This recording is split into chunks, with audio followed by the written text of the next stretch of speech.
I told you a desktop that looks like this just had a new release in 2023, would you believe me? Now, that's kind of a trick question because I wouldn't be making this video otherwise.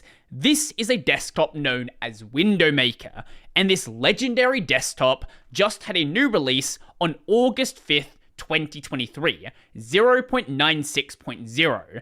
Now, I was never a Window Maker user, but I do know about this project, and I've known about it for a very, very long time. I heard about it back when I heard about PS2 Linux. This is a distro based on Kandara MNU Linux, a fork of Red Hat made by some Japanese developers, an officially supported by Sony Linux distro for the PlayStation 2. Maybe we'll talk about that one at some point in the future, but for now, we're going to focus on the Window Maker desktop. Being such a striking and unique design, there's got to be more to this than just a window manager made all the way back in 1997 that just never changed how it was styled. And oh boy, there absolutely is. But to talk about why this exists and why it looks the way it does, we need to go a lot further back. And it's not been my intention, but we have been talking quite a bit about Apple recently. In this case, we need to talk about one man in particular, Steve Jobs. Nowadays, most people would recognize him from the turtlenecks he wore and the Apple presentations he did, but Steve Jobs was involved in Apple from the very start of the company in 1976. But it hadn't always been smooth sailing. Back in 1985, there was a bit of a power struggle with the then CEO, John Sculley, spurred on in part by the slump in sales caused by the first Macintosh system. This had a price that was pretty much universally panned by critics for being really expensive for really low performance. This system had a price of $2,500. That doesn't sound like that much for a modern computer. That's $7,000 equivalent today, so really, nothing has changed for Apple. Due to this and other interesting decisions with money, John Sculley removed Steve Jobs as the head of the Macintosh division, and the board of directors told John Sculley to rein in Steve Jobs and his extravagant, untested ventures. Jobs being a, let's say, visionary, didn't take this too kindly and didn't take this lying down, and attempted to organize a boardroom coup to get John Sculley kicked out of the company. This could have worked pretty well for Jobs, except Jean-Louis Gasset, one of the executives for Apple at the time, informed John Sculley what was happening, who then stripped Jobs of all of his power within the company. So at this point, there's pretty much nothing Jobs could do at Apple, so he resigned in September of 1985, taking a bunch of Apple employees with him. Following this, he formed a new company called Next. Now, Next had a series of products, starting with the Next computer in 1985, the Next Cube in 1988, and the Next Station in 1990.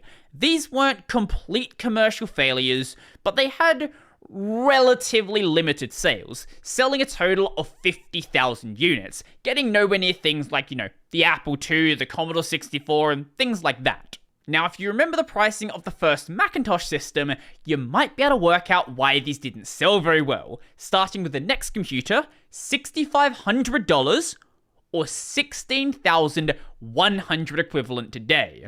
The Next Cube, $7,995, or almost $18,000 today, and the Next Station, $4,995 or $11,200 today. Keep in mind, these are the starting prices. There were add-ons, along with other variants, like the Next Station Color, at $7,995 or $17,900 today. So with that in mind, most of the adoption was in universities, financial institutions, government agencies, and places that had money to spend on computers like this. With that being said, and with the price being generally panned, they were praised for their excellent design. Not just their excellent hardware design, but also their excellent operating system design. That operating system being Next Step, along with their object-oriented programming environment, later released as OpenStep in 1994. This environment was created in partnership between Next and Sun to bring a NextStep-like environment to other systems. In Sun's case, they were interested in Solaris, but it also worked over on Windows NT as well. Fun side note, besides being really influential systems, these systems did have some incredible things made on them. For example, the very first web browser, World Wide Web by Tim Berners-Lee, and also Doom and Quake by id Software. NextStep was originally built upon the Mock kernel, which you might remember from the video on GNU Herd, and also making use of tooling from 4.3 BSD Tahoe, making this a full-on Unix-like system, and that's going to be very important a bit later. Now, the design of this system should look really, really familiar. In fact, it looks pretty much identical to Window Maker, because Window Maker is one of the many desktops out there that attempted to clone NextStep. And whilst it may look really dated today, especially if you try to run this with modern applications, like, it just looks out of place. For the time, it was incredibly revolutionary. It defined some of the basic concepts we still see today. Things like large, full-color icons like you would see on your desktop, system-wide drag and drop of a wide range of objects beyond just file icons, real-time scrolling and window dragging, and window modification notices such as a save status for a file. And also the basic layout options in HTML 1.0 and 2.0 were inspired by the Next text class. In fact, it was so influential that in 1997, for $427 million and 1.5 million Apple shares, Next was acquired by Apple, and Steve Jobs was given an advisory role at the company.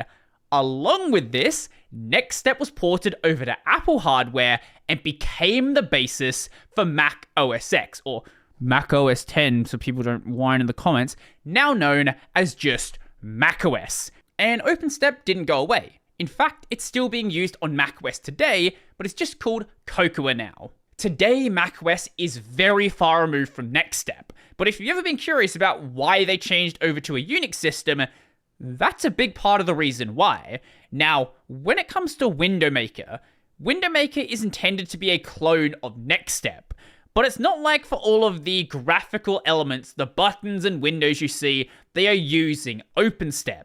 Instead, a free software implementation of OpenStep by Paul Kunz and others who came from the Stanford Linear Accelerator Center. On NextStep, there was a data analysis tool called HippoDraw, and they wanted to go and port it over to other systems. Now, at the time, OpenStep wasn't OpenStep. It was just the environment being used on NextStep, so porting it was gonna be a little bit of a challenge. But instead of rewriting the entire application, they chose to rewrite the NextStep object layer.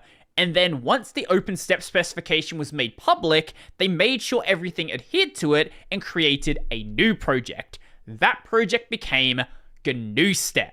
Whilst GNUstep is certainly important and Window Maker does provide integrations for it, it's not actually what Window Maker is using. So when the author was making Window Maker, he felt like GNUstep was basically an ideal framework, except for the fact that it was a little bit overkill for a window manager like Window Maker. So instead, he made another development framework called Wings. Wings is not GNUstep. So who actually made Wings and Window Maker? Well, it was a man by the name of Kojima. Not that Kojima, Alfredo Kojima. This was made as an improvement upon a prior project called AfterStep. Nowadays, you'll usually see Window Maker in third-party repositories. It's rare to see it in the first-party ones. If you know of one, please do let me know. But on things like Arch, for example, it's in the AUR. I wouldn't even know if there's a package on a system like Ubuntu. But for a time, it wouldn't be uncommon to see it as one of the defaults available for a distro you're running. Maybe not the main default, but one of, like, you know, the spins, whatever term you want to use. And if not in ISO directly, definitely available in the first-party repos. Since the goal of Window Maker is to clone or emulate NextStep, not improve it, this isn't a Vim situation with Vi. When the project did so, that was pretty much the soft ending of the project, all the way back in June of 2007 with 0.92.0. Since then, development has basically just been really light, addressing bugs as they are noticed. But when you are not adding in new features, there's not really new bugs that pop up. So it's more like addressing the ones that are there and then addressing new ones that you bring in by trying to address old bugs. But that's not really a major development effort. But back in 2008, the website said, "We are working very hard to revitalize Window Maker's presence on X Window and perhaps beyond desktops." But since then, the project has never really been super actively developed, seeing its next release with 0.95.1 in 2012. Don't get me wrong, there is absolutely nothing wrong with that. Window Maker is effectively a complete system, only addressing problems as those problems are noticed. And I'm sure if I've made any mistakes in this video, the handful of Window Maker fans are going to tell me. So let me know your thoughts in the comment section down below. Have you ever used Window Maker? Did you have a chance to use a NextStep system? I would love to know. So if you liked the video, go like the video. And if you really like the video and you want to become one of these amazing people over here, check out the Patreon subscribe to Libera linked in the description down below. That's going to be it for me, and what's your next step?